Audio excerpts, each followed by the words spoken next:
na at mataas. Grabe, sumasok din ako ng mga puno. Katindi naman to. Ito ang buhay sa Canada.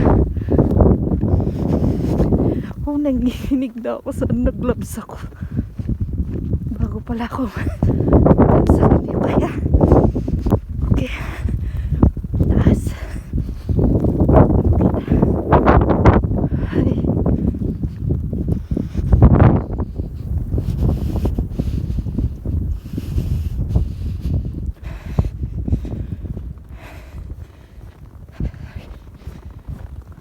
It's hard. It's hard to work. Bilisin ko na. Ay, ano ba naman to?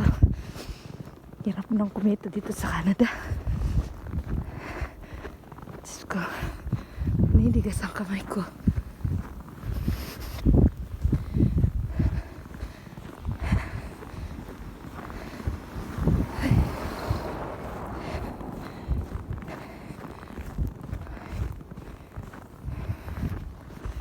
I'm freezing. This is Mariosep. Ito na lang, malapit lang yung part-time ko.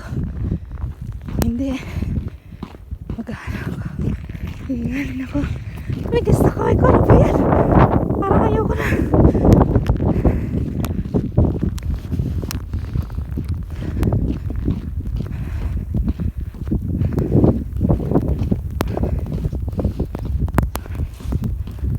Ay, ito ko na, malapit na ako.